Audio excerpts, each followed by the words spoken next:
No matter where you are in the right place. You may think because it doesn't fit what you have planned, but the plans are so much bigger. All you're getting is a tiny little snippet that you can see. So even if you're in a season right now that feels like maybe it's bad or it's wrong, it's not. It's getting you to where you need to go. So just embrace that and know that that's okay.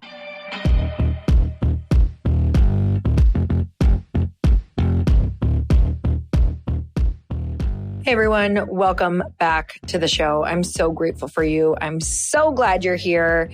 I just came back from one of the most pinch me in my dreaming weekends of my life with some incredible humans who I actually never imagined being in a room like this. It's I guess part of me did, but I didn't know a room like this existed with 50 of my favorite influential people, authors, speakers, business owners. My God, the level of just even the personal work that I've done that had to be applied while in this room to make sure that I was just there and present and not in my head and not comparing, but instead absorbing and working hard to add value and listen and learn was really quite incredible. And I'm just so grateful. And today we have one more incredible person on. We have amazing people on this podcast all of the time. And this guest has been on the show before. And I loved it so much that I could not wait to have her back again, especially now that she has an incredible new book. And Tanya Dalton is my guest today. She's a best-selling author, speaker, and nationally recognized productivity expert, which I really need in my life. One of my goals this year is to be more effective rather than just efficient, which means to be more productive. So she serves as a growth strategist for female leaders. And the second book is called On Purpose, which is the busy woman's guide to an extraordinary life, meaning, and success. I'll take it, you guys. And she also wrote The Joy of Missing Out. So JOMO. And I had her on the podcast talking about that, which was such an amazing topic. It was one of the top 10 business books of the year by Fortune magazine. And today we talk all about making sure we get done what we want to get done and really prioritizing, learning how to prioritize what is actually important and how do we still keep that drive, but also make sure that we're getting the downtime and all the family time that we want, you guys. So let's get started. We don't need to wait and waste time anymore. We need this podcast now. Here we go.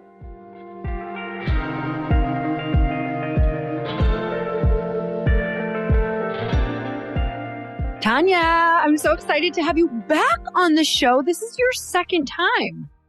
It is. I've been so looking forward to this. We had so much fun last time. I knew we were going to have a lot of fun today. Oh, I loved it. It was one of those podcasts where I was like, okay, she doesn't know, but she could totally be one of my besties, but it's fine. We'll be long distance and I'll stalk her for a while. So now yes. we're doing this again. I love it. It's an official second date. This is so much fun. And you have been out in the world and writing and talking to women about living an extraordinary life. But also what I love about you is not just living an extraordinary life, but having both.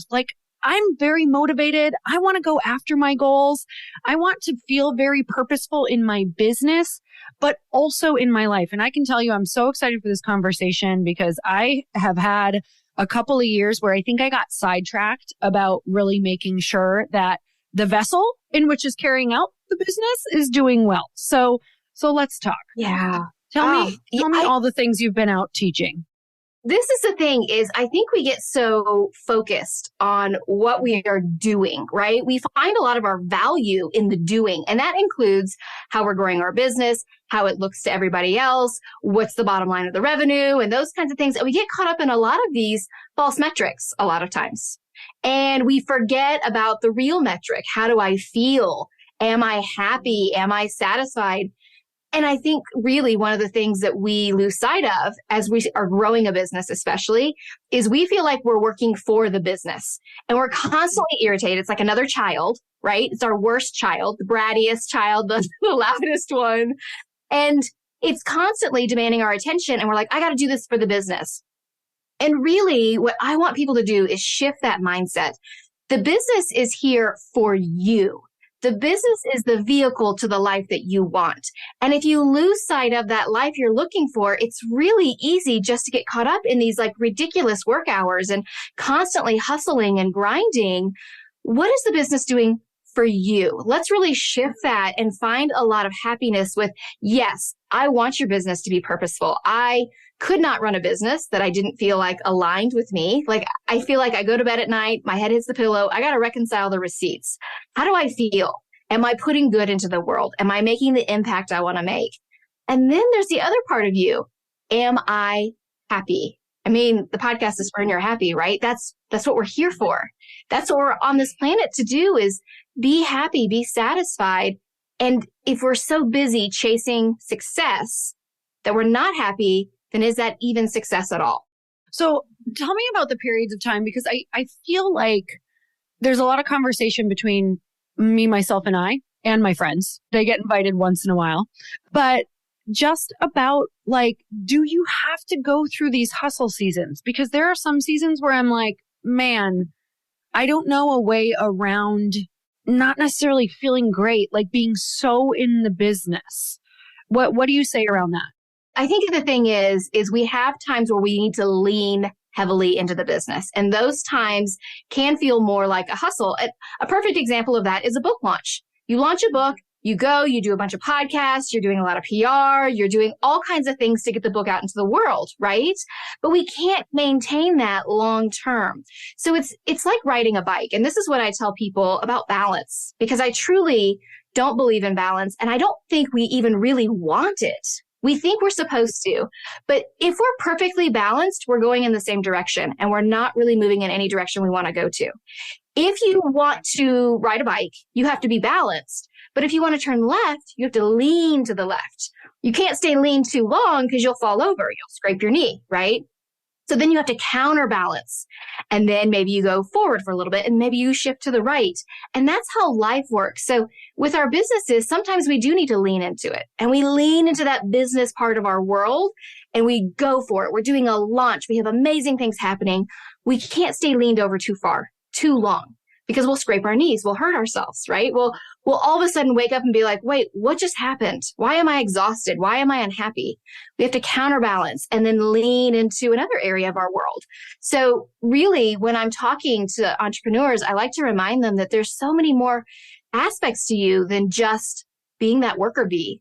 You're more than just that identity of an entrepreneur. There's the emotional side of you, the relational side of you, who you have relationships with, the physical side of you, the spiritual side of you. All of these need nurturing and nourishing. And if you lean to the financial part of you, the status, the business, those things, we neglect all these other areas. And that's when we start to feel this dissatisfaction. Oh, I love that example of riding the bike. I love it.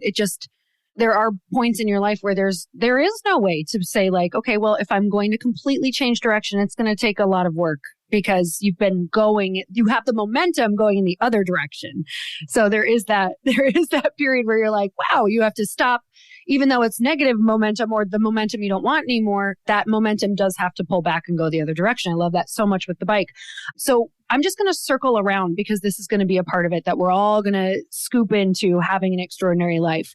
Let's talk about productivity for a minute, because I can get so focused on feeling like if I don't feel productive in certain things that I don't have a good day. Like I can have so many days where my head hits the pillow and I'm like, God, I just wasn't productive enough. But what I'm starting to discern, and what I feel like you're the queen of discernment around, is what is productivity? Like, how do we define it? What does that even look like in our life? And how can we get clear on how we can actually get the fulfilling feeling of productivity? Yeah, it's that feeling of slipping into bed and thinking, oh, I haven't done enough, even though you're exhausted, even though you're like worn out because you were busy all day long. So even though you checked off 5,000 things off your to-do list, you just don't feel like you've done enough. And I think that enough is key here, because first of all, we don't take time to define what enough is on the front end. We wait until at the end of the day, and we're like, I didn't do enough. Well, if we had decided at the beginning of the day, what is enough for today, we actually know when we hit that finish line. So it's no surprise that we have this dissatisfaction, because that finish line keeps moving back. It keeps moving further and further away. And then we feel like we're the worst ever, right? I'm the worst boss. I'm the worst business owner, the worst wife, the worst whatever, because I didn't do enough. But we're not taking the time to really figure out what that means. So I like to tell people productivity is not about doing more. It's doing what's most important. I think we get really caught up in the quantity. We think we want to check 50 things off of our list, and that's what's going to make us feel like we've done enough. So let's just think of it this way. If I were to say to the listeners, I want you to imagine that I say to you, I want you to take 50 steps. You can go anywhere you want, 50 steps forward, backwards, sideways if you keep moving in all these different directions, where are you going to end up? You're going to end up maybe in the same spot, maybe further behind, maybe God knows where, lost. But if instead we said, all right, I want you just to take 5 steps, 5 intentional steps, 5 steps that you choose in that same direction, where are you going to end up? Closer to where you want to go. So it's not about the 50. It's really about the intentionality behind the choices we're making. We're better off and we feel satisfaction when we do fewer things that are more aligned with that bigger purpose, that bigger calling, that bigger mission behind our business, behind ourselves and our personal lives. We are better off doing those 5 things rather than doing 50 things that leave us chasing our tail in 50 different directions. A question people ask me a lot is like, well, how are you getting things done when you have all these different things going on? And I can honestly say that I have learned to let go of my to-do list and look at it as, I always pick like the top 1 to 3. That's it, like needle moving activities. And I'm like, okay, I have so much grace for myself at this point in my journey, you guys. And I'm only saying this from a place of, I never did this before until I was slamming my head against the wall going, why can't I get anything done? Like, why do I feel so exhausted? I'm doing all the things, but they weren't the important things, just like you said, because most likely they were harder or confrontational or conversations or emails I didn't want to have or send. And so let's chat about that. But that's the realization that I had is if I can just look at my day tomorrow and circle my 1 to 3 needle moving things, even if I suck at everything else, my business, everyone's like, wow, your business is moving forward or you do this. I'm like, because I'm just focusing on the needle moving things. But let's talk about that, like trying to figure that out and also the grace that it takes to let go of all the other things and let those fires burn. It does take a lot of grace. It also takes a lot of letting go of other people's expectations, right? Yeah, let's talk about that. That's tough. It is. And sometimes it's our own expectations, the things that we set up the bar so high that no one could ever achieve them, right? And yet we set that bar for ourselves. So this is honestly why I don't believe to-do lists work. I am a big advocate for throwing away your to-do list because a to-do list is too long. It's way too unorganized and it takes you everywhere but where you want to go. And so really doing a priority list, which is at the most 5 things. And we rank them in order of what's most important. We start at the top with our escalate tasks that are urgent, but also important. So needle moving. The second area that I like to focus in on is called cultivate. So the first one's elevate, and then it's cultivate. And these are the tasks that really growth happens. These are the difficult conversations. This is spending time creating the marketing budget. This is the time that we're spending really, sharpening our saw and becoming better at what we do. So we spend time there. And then our last area is the accommodate group, which is the tasks that aren't really important, but they're the urgent fires that are like pinging at us and yelling at us to get done. But if we focus mostly on those first 2 areas and do, like you said, 1 to 3, 5 at the very, very most tasks in that area, yes, it's only 1 to 5 tasks, but again, where are you going to end up? Closer to where you want to go. So throw out that to-do list. It's taking you 5 million directions. And the chances are 99% of what's on that list is not really important. But we love to cross those things off because it feels really good to our brain. So we go and we do the things that are taking us everywhere else, right? The easy tasks, but running to Target, picking up the dry cleaning, doing all these other things, answering the quick emails, doing the things that maybe could be delegated to other people. We take on because we just like that check mark. Feels good. It feels really good to scratch something off your to-do list. Yeah, we're all guilty. We are all guilty of that. Okay, so let's talk about we're having the realization of, wow, we need a lot of help and conversations to make things happen. Like literally today, even I was telling you right before we hit record, I was talking to Tanya, you guys, before we started recording about like what it took to even get me to this podcast today, because we have a new puppy and I've had to ask for a lot of outside help, which is not easy, where I literally found myself, Tanya, in a moment where I was going, okay, I can just reschedule. And my brain was like, to what? Another day with the puppy? Like you're kicking this pain in the ass down the road. So I was like, no, you're going to learn to deal with these things in this moment and ask for the help that you need. So I had to shoot off a few texts, ask for a little bit of help. Hey, can you come let this, dog out at this time, or would this work? And it all ended up working, but it wasn't easy. And I felt like I was putting other people out, and I also have to let that be okay. So it's like all of those moments where I find myself going, no, I can't do that. Oh, I don't want to bother that person. I don't want to have that tough conversation.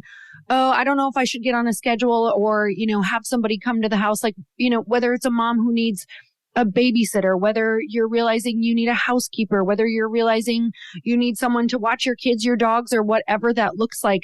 These are all the things that everyone is putting off. Can we talk about having these conversations and how do we prioritize those things if we feel like we just can't put the energy into our business and our life? Like even the joyful parts that you're talking about that we can get to in a bit, but how do we start making room? Yeah, I love this question because we need to talk about why is it so difficult for us as women to ask for help? There's something in our society that tells us that we should do it all, be it all, and we should look really damn good while we're doing it, right? I mean, this is the thing, and we're fighting against that. And there's this mentality that if I'm not doing it myself, it doesn't count. So I have to do it all. And the truth is, as a species, humans were designed to live in tribes. We are designed to ask for help and to work together. I mean, there's that whole saying, it takes a village, right? Because it does. It takes a village. And yet we feel so guilty asking for help. We think that makes us look weak. And I think that there's this fear that if I look vulnerable, if I look weak, people are going to see that my mask has slipped, that I'm not really perfect. And the truth is, none of us are perfect. None of us do it all. At least we don't do it well if we try to do it all.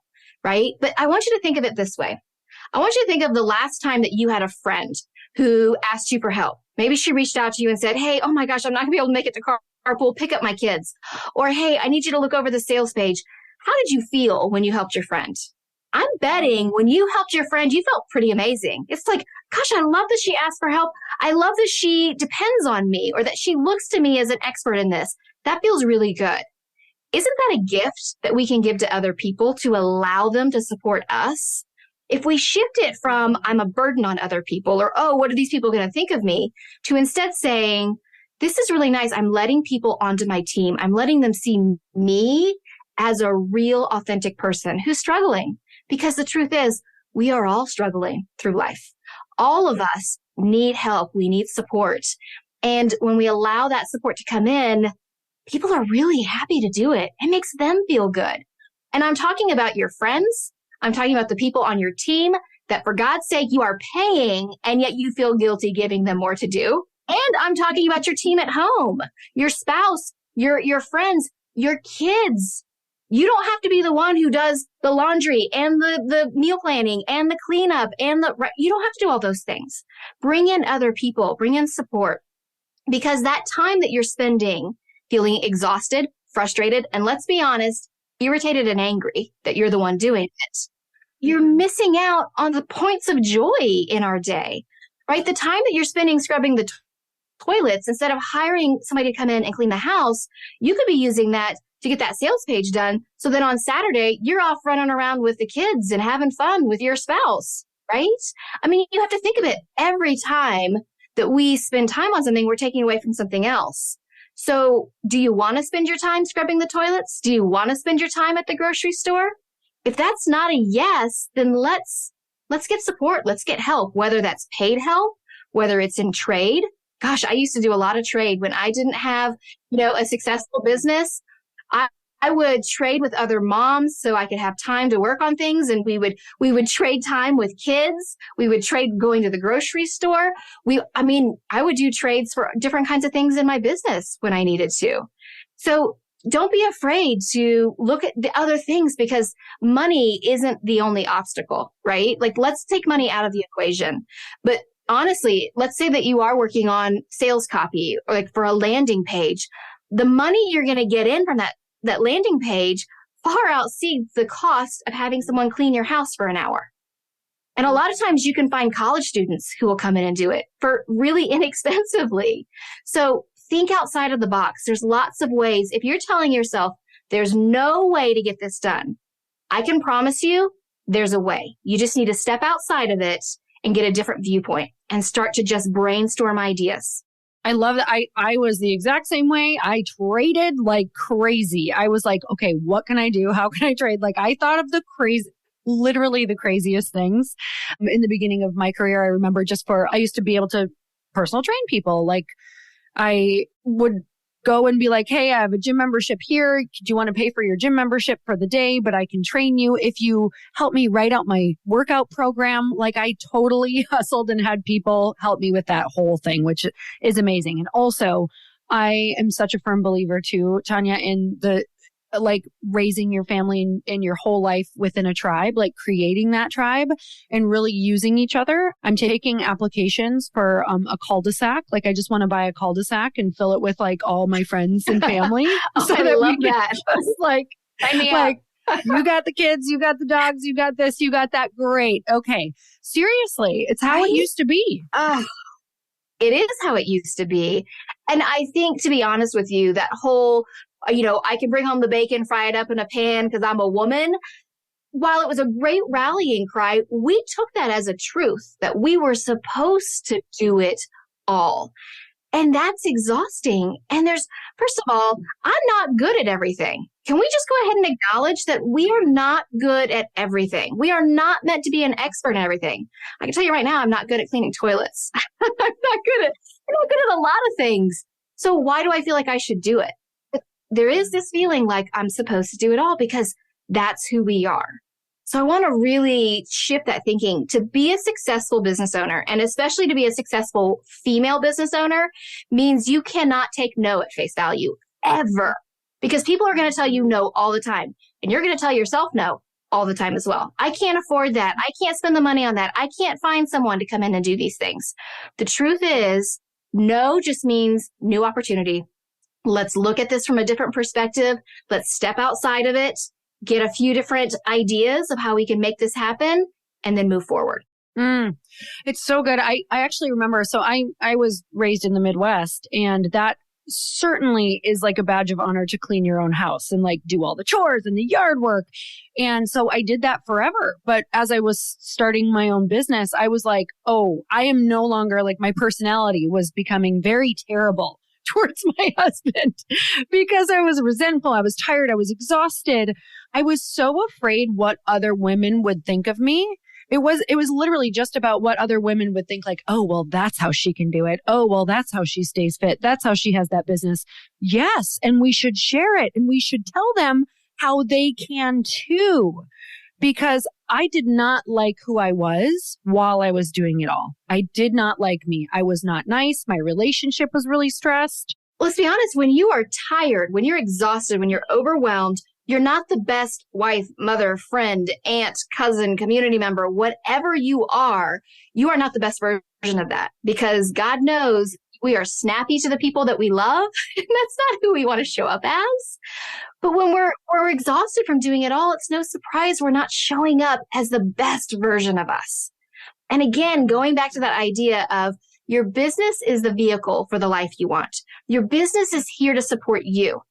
If your business is making you irritable and crabby and not the best wife, mother, community member, aunt, friend, whatever you are, then let's take a good hard look at all those things that you're doing, because that's not bringing you your best life. Hey y'all, if you didn't know, Earn Your Happy is now a part of the Growth Day Podcast Network. This is so exciting to me because I have been looking for a really good home for the show for I can't even tell you, years, literally. And now I've finally been able to come together and collaborate with other people who have incredible shows, and I want to share them with you. One of the shows is Motivation with Brendon Burchard. And you guys, if you don't know about the beginning of my career, I literally started with Brendon Burchard's work. It's how I launched one of my very first online courses and membership sites, was because he gives so much advice that you can integrate and implement immediately. And that's what you're going to get on the show. Not just motivation, but you're going to learn exactly how to get your stuff out in the world. And not just that, but Brendon runs in the most incredible group of humans who are really doing the thing out in the world that you want to be doing.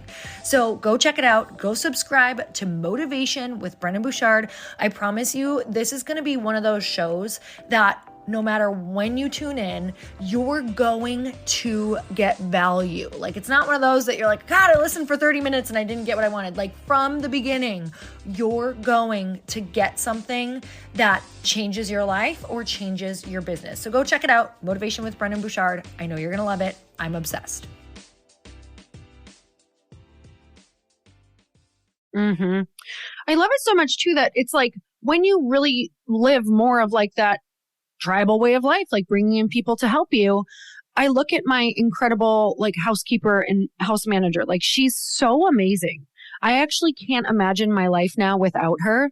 And I get to see the impact of her loving her job and how we work together, and how now it's like, I can't imagine life without her. And I can't imagine like if she didn't get to be with our family, because we love like having this relationship and taking care of them in different ways because of how much they take care of us. So remembering the opportunity of somebody is waiting for you to need help. Like, that is someone's hustle. That is someone's business. And can you imagine being the person who's fun, pays well, like, you know, doesn't leave their house crazy disgusting whenever they come over? Like, imagine being that person that you get to be in that person's life. And they're waiting for you to need help. Yes. I think that's the thing, is shifting it to really understand that this is a benefit to other people. This is a way of supporting.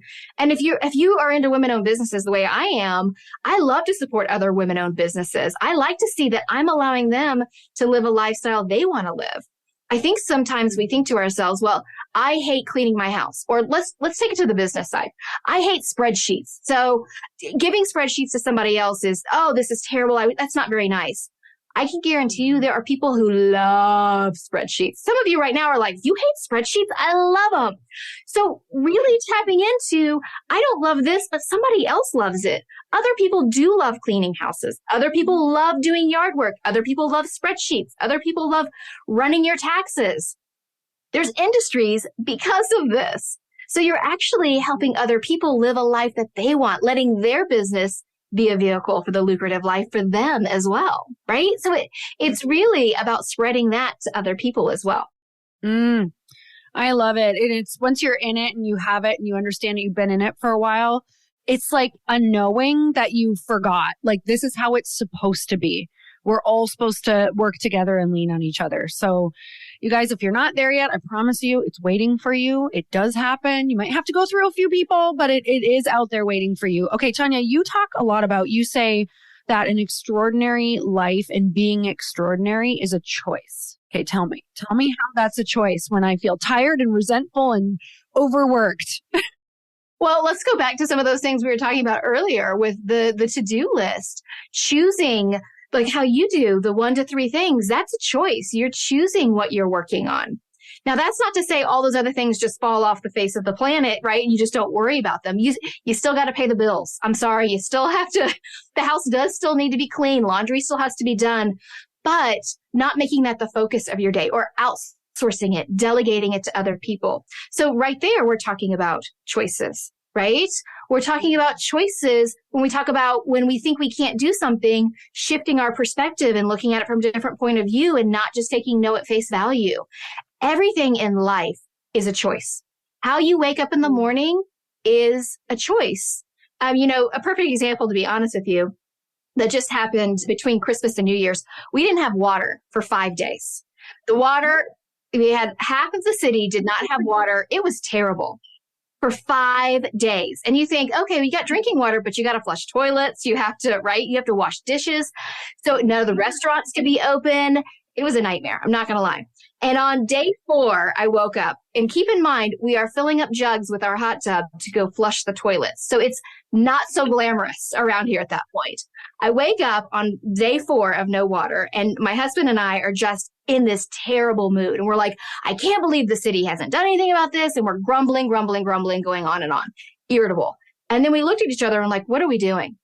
Why are we focusing on the fact that we don't have water? That's a choice. Can I instead choose to think about, okay, first of all, we have enough drinking water, so we're doing okay.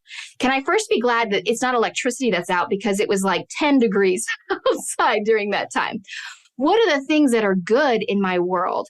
And all of a sudden, I stopped being so grumpy and irritable, still didn't have water, but I made a choice of how I wanted to shift and look at my day. I could either choose to be grumpy, which would be really easy to do when you don't have water and can't flush your toilets. Or I can choose to say, you know what? This is just a day for us to go do other things, right? Let's get outside of the house. Let's go outside. Let's do other things than what I had anticipated. So everything is a choice. It's just so hard sometimes to believe you have those choices because we get so stuck in our thinking. And hey, I've been there. I know that you've been there too, Lori, where it's like, this is just the way things are. So if you ever think to yourself, this is just the way things are, or this is just how it's supposed to be, that's a lie. That's a lie that we're telling ourselves. Step back and start to really get creative with how you choose to look at the day. The tasks that you're choosing to do, instead of choosing, like we said, to clean the bathroom or do the yard work, let's choose to outsource it. And again, it's not about money here. We're doing the trades, doing all those other things, right? So there's plenty of opportunity. It's really about deciding how you want to spend your day. So for me, one of the things that I do is I choose a focus word for each day. So I have a focus word for the year, but I also have a focus word for the day. And this is incorporated in the Inkwell Press daily planners. You can do this, though. I like to do it with a dry erase marker on my mirror. And in the morning, I'm brushing my teeth and I think about what's my word of the day. So let's say that one of my kids has, a sports activity. I want to be present. Maybe present is my word of the day. Or it might be that I want to be prepared because I have a presentation coming up for a client. Or maybe it's, something, whatever it is that you want to feel at the end of the day. That's me deciding what enough is at the end of the day. I want to feel prepared. So then when I'm working on my list of what to work on, what's going to help me make me feel prepared at the end of the day? Well, then I know I'm going to be focused in on that client presentation, right? Those are my 3 or 4 things I'm working on for the day. That's me defining enough at the start of the day. And then what I do is when I brush my teeth at the end of the day, I look at my focus word and I go, how did I do? Did I do well today or do I need to work on it? And then I erase it because the next day is a brand new blank slate and I write a fresh word the following day. So it's a real good opportunity to define enough for yourself. And it's a good way to say, okay, I'm choosing how I want to feel. This is my choice today. So some days it might be, I want to be full of grace today. I want to give more people grace. I want to give myself grace. The word of the day for me might be, I want to be really interacting with other people. So that's going to dictate how I feel about my day. But I choose that at the start of my day, how I want my day to feel. Mm. Oh, I love that. Okay, let's talk about attaching your fulfillment to achievement, because I've definitely done this. And also a couple shifts around like knowing that potentially, how do we look at knowing that also seeking joy for ourselves is also achievement if we have to think of it that way. Does that make sense? Mm-hmm. Yeah. Okay. No, that makes total sense. And I think it comes down to, how we're setting our goals, how we look at success. Because again, just like the word enough, we never really decide for ourselves what success means. So the way that we make a lot of our choices is we look around and we go, oh, this woman over here is doing amazing things. I should do more of what she's doing. Or this company, this competitor of mine, they're doing these things, so we need to do these things too. And we look around and we make these decisions about our goals or what success looks like based off what everybody else is doing. And in doing that, we lose sight of who we are and what we desire and what we want. And I think this is why so often we set the wrong goals. And then we get this achievement, right? We're hustling, we're killing ourselves trying to get this achievement. And then we're like, okay, now what? And that's because we're not really aligning it to what we really want. So what I like to do, and I talk about this in my book, this is really how you define what you want to focus in on, what you want for your goals. Let's look 10 years down in the future, 10, maybe even 20 years down the future. That's your potential. Okay. That's the potential of where you can go. And for each of us, it's going to be different. You might think to yourself, in 10 years, I want to sell my business. Or in 10 years, I want to have somebody coming in and they're doing the main things and I'm just doing this aspect of the business. Or in 10 years, I want to grow the business to, X level of revenue. Okay. So that's your potential 10 years down the road. That's really far away. And that can feel daunting and overwhelming. So let's back it up. Let's think of it as a timeline. If you are here and then you have a line, just like in second grade when you made a timeline, at the very end of it is your potential in 10 years. That's a long ways away. Let's back that timeline up. Let's now look at, what do I think is possible? What's possible in the next 3 to 5 years to get me to that potential? So we're backing up, we're getting a little bit closer. So let's say it's selling your business, right? Well, in 3 to 5 years, I want to make sure that I have all of my, I want to have things buttoned up with my revenue. I want to make sure all the SOPs are done. I want to make sure, right? All of those things. So that's what I'm looking at is what's possible. 3 to 5 years, still pretty far down the road. Let's back up the timeline even more. If this is my potential in 10 years and I back it up to what is possible in 3 to 5 years, what's practical? What's practical that I could actually accomplish in 12 to 18 months? Okay, we're getting closer, right? So in the next 12 to 18 months, you think to yourself, well, I do want to have all those SOPs done. I want to have all my standard operating procedures done. I want to have onboarding buttoned up. I want to have those things done, right? Okay. Well, if that's what's practical, what do you need to prioritize? Well, I need to prioritize getting those SOPs done. I need to prioritize really formalizing the hiring process. I want to make sure I prioritize making sure that we're doing financial statements on a regular basis, right? Looking at our P&Ls and things like that. Those things that we just said we wanted to prioritize, those are your goals. Those are aligned to that potential 10 years down the road. So as you accomplish each one, you get there and you're like, wow, okay, I'm on to the next step. And you have that little bit of a boost, that momentum to get to that life that you're looking for. If that's what you want out of your business, that you want to sell it in 10 years, your goals are very different than your competitor who wants to grow the business to 9 figures. Or it's very different from your competitor who just wants to stay at 6 figures. Every one of us has different wants and needs and desires. There's not one thing that fits for every single person's business. So decide your potential, back it up, figure out what's possible 3 to 5 years, then what's practical in the next 12 to 18 months, and then what you need to prioritize in the next 3 months, the next 6 months, the next 9 months.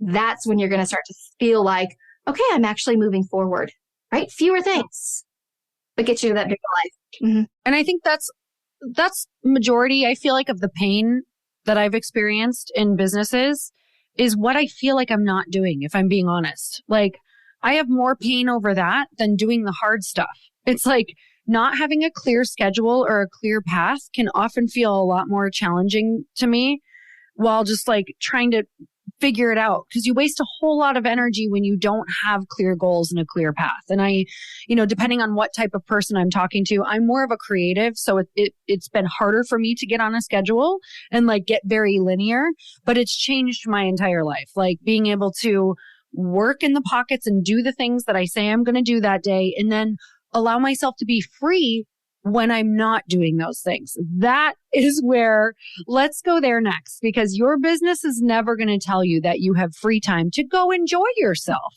So let's talk about how do we make sure that we, especially if you work for yourself, you could do it all day long, all the time. You can lie to yourself and tell yourself you can't put your phone away. You can tell yourself that lie and convince yourself. My husband and I have both done it. It's not the truth. So let's talk about that, about prioritizing downtime and how we actually mentally learn how to detach when we're in that downtime so when we can enjoy it. Yeah, it's definitely one of the challenges when you own your own business, especially because you get into the business because you love it. First of all, you are passionate about who you're serving and you're just like, we need to do more of this. And we get caught up in this mindset of more is more. It's amazing. And then we're like, why am I so tired? Why am I grumpy? And so it is kind of peeling it back and then very intentionally choosing downtime. I like to say that in the past year, I've really been working on what I call repacing, figuring out what's the speed of work that works for me. Because I think so often we work at a speed that we think we're supposed to work at or what we've been told we're supposed to work at rather than what really works for us. And when we have downtime, it can feel unsettling. And I think we have to acknowledge that and think about a time where maybe you've checked the things off your to-do list and you have like 5 minutes before you have a phone call or something. And you're like, hold on, I got 5 minutes to myself. And you're like, what did I do wrong? Something has to be wrong. I want you to choose to lean into that a little bit more. I have 5 minutes. That's amazing. Let me give myself a break. Because the truth is, your brain is just like your body, right? We go to the gym and we don't think twice about working out and doing a circuit. We do push-ups and then we stop and we don't keep working on those same muscles. We go and we work our leg muscles and then we work our leg muscles for a little bit and then we work our back muscles because we're letting different areas rest. Your brain is the same way. We cannot get on that treadmill and go 90 miles an hour for 3 hours straight. Your brain can't do it either. And so really understanding that when we give our brain space to explore and play, it allows it to repair and it allows you to actually come back more productive. It is actually scientifically proven that you're more productive. I think your productivity doubles and you're more creative. So not only are you getting better work done, but it's also more creative. So it changes the way that you think. I mean, think about like if you were to just sit there and do push-up after push-up after push-up, eventually your arms are going to wear out. They're exhausted. Your form is going to suck after a while. Probably not after too long for me because I'm not very good at push-ups. But same thing with your brain. If you're just pushing and muscling through, you're not giving it time to recover. So then it can come back and be really good. So a break only needs to be really 15 minutes to get those benefits. So what can you do in 15 minutes? You can read a chapter of your book. You can go outside and go for a walk. You can call a friend.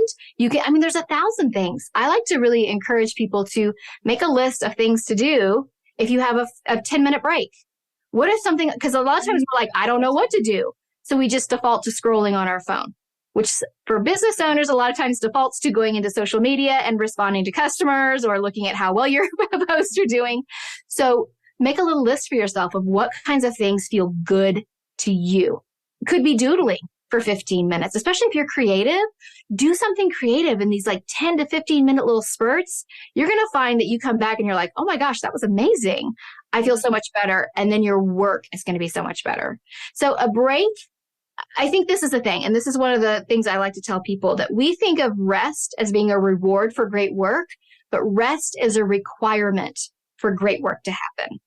It's not a negotiable. It's not something you can choose. Oh, should I have a break or not? Our body needs breaks. So really embracing those. Yes. Whenever I'm taking a break or I'm out on a walk or whatever that is, I'm immediately like, okay, this is where you rest, recharge, and get new ideas, because you don't get new ideas doing like in the integration. You really don't when you're working in it. It's like, I have to go out into the world, recharge, try new things, do a new activity, talk to new people. And that's how I bring new energy into my business, which when we bring that new energy and when you're rested and when you're recharged, I really always think of it like, I cannot remember who said this, but we're all just in the game of selling energy, no matter what we're selling. We're just selling energy, and people are attracted to you because of your energy, because someone next to you could be saying the same thing. But if you're saying it in an energy where you believe it, you feel it, you believe it's great to have a business and it feels good because you know how to recharge, then you're going to sell that. But if you're like, yeah, it's great, I'm here again at my desk, you should have your own business. Tired. This is really awesome. I'm in a cubicle. Like, you're selling energy. So at the end of the day, you have to remember just everything that you teach is about like, how can we restore energy into all parts of our life? So that's why I love it so much. So your first book, which had the best title ever, The Joy of Missing Out. Tell me a little bit about what that one was about, just to this one. Like, what was that journey? Because I know like they reflect your life and your journey, right? So like, tell me about The Joy of Missing Out and where you were at. And then tell me about how this next step of On Purpose started to form this message.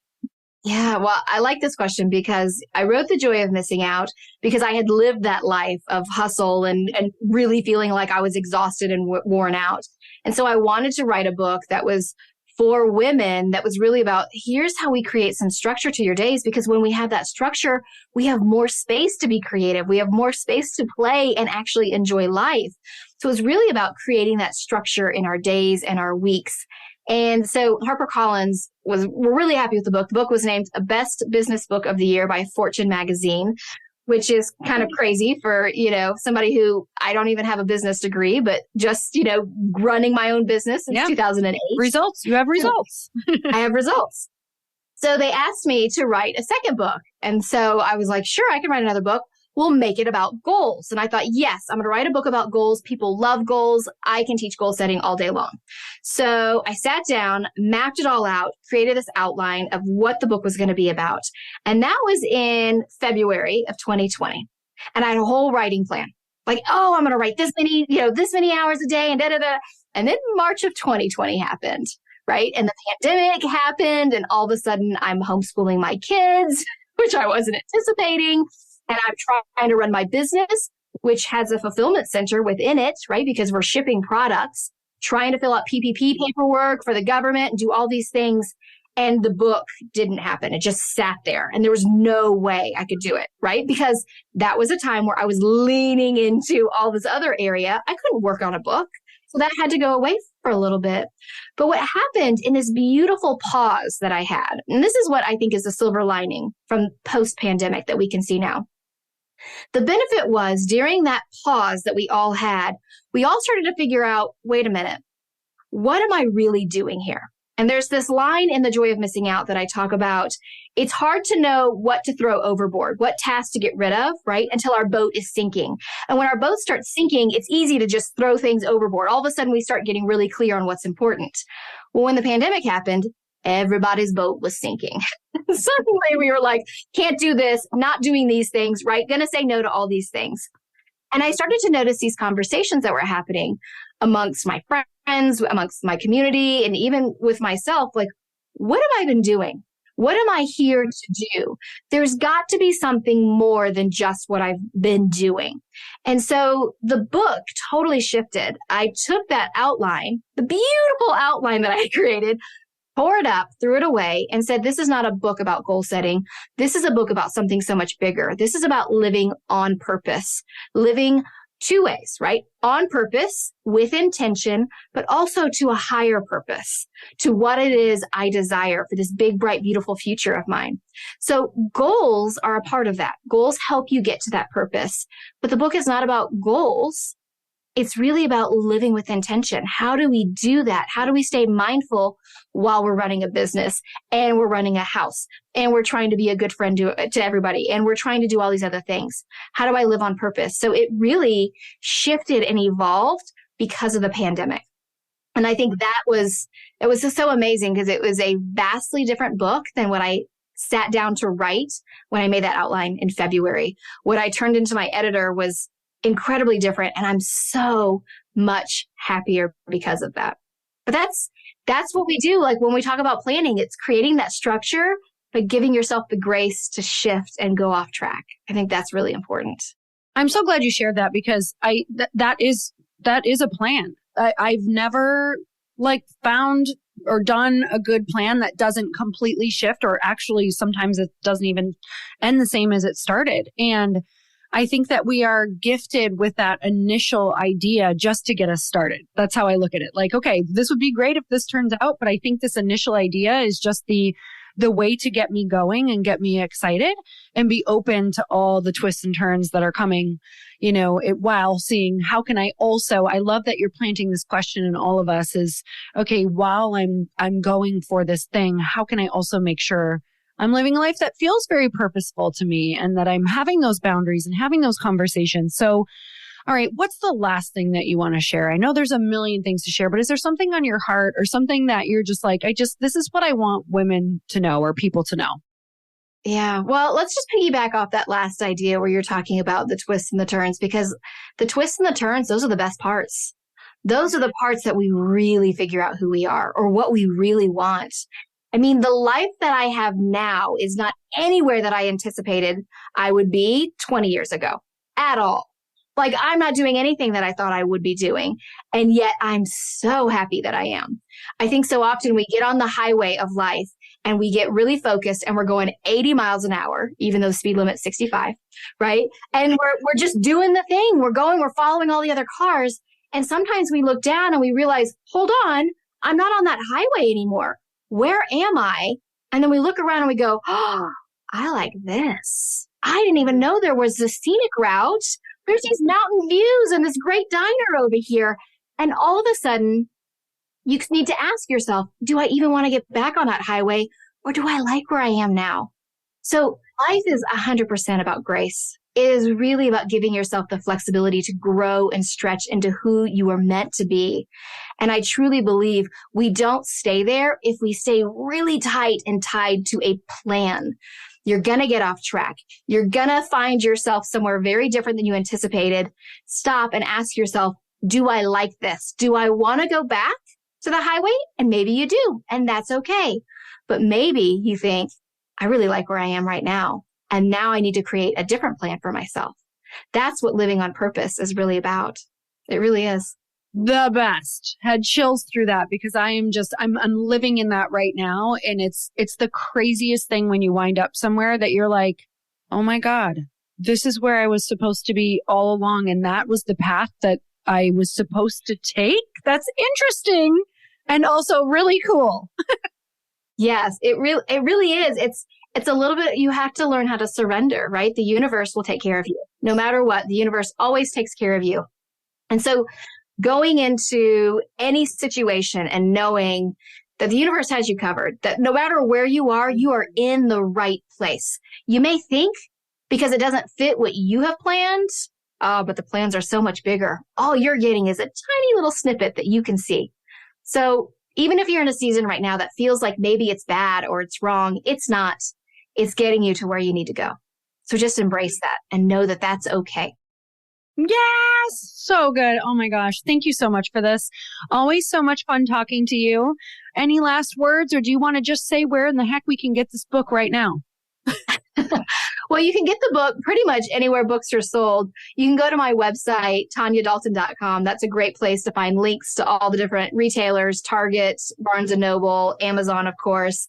And, if you like what I had to say today, a great thing to do is right after this ends, you can do a search for my name or The Intentional Advantage, my podcast, whatever platform you're listening to this on.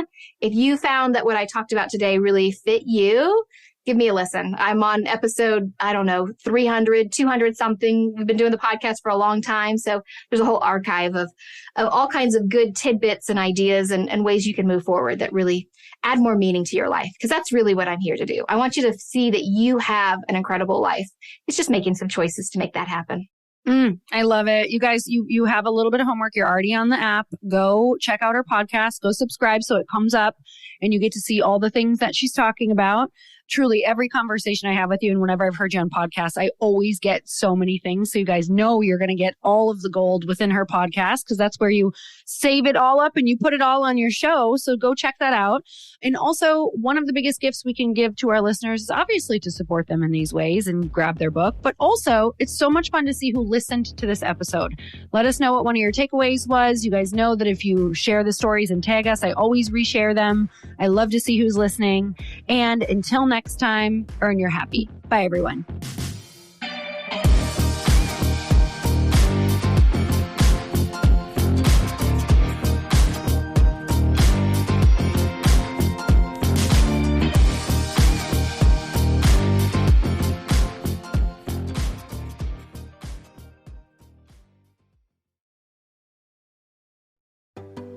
Hey, do you know what the big secret is this year? And it shouldn't be a secret because this should be your biggest focus. It is building your community. I am always working on building and nurturing my community, and everyone is talking about the power of community. Without an online community, you just cannot grow organically or create a real movement, which is what I know that we're all after. And you can build trust or monetize your audience. When you get community right, not only does your audience grow faster, but so do your sales.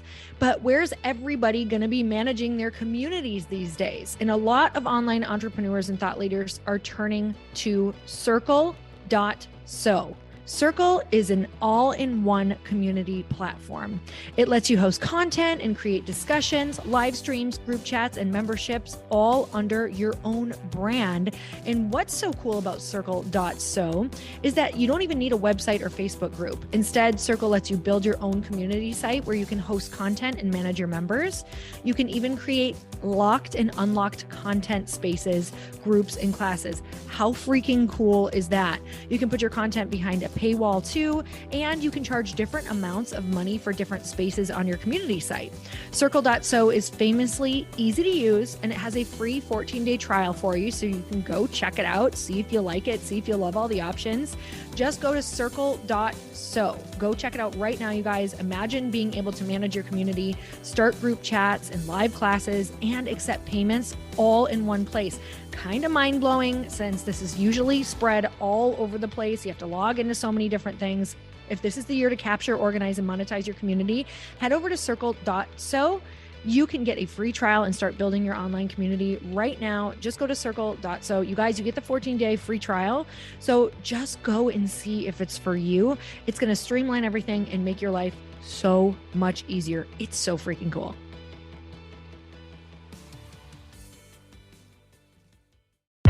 Hey, I know if you're listening to this podcast that you have big dreams and big goals. And one of the things that can really stop you is struggling with your marketing.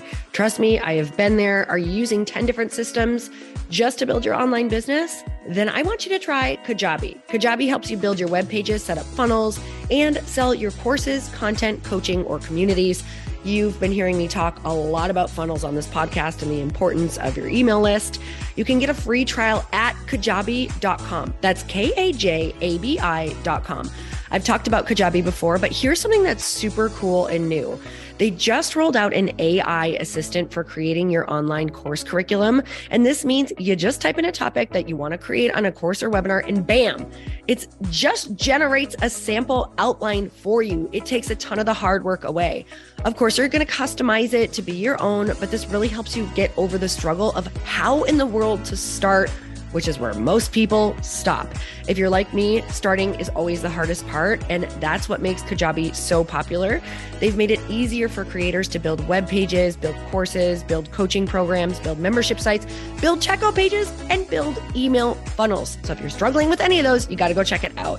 Go to Kajabi.com. Kajabi was really the first all-in-one system and is trusted by over 100,000 creators. I think that's good enough for me. Also has influencers and marketers who use this.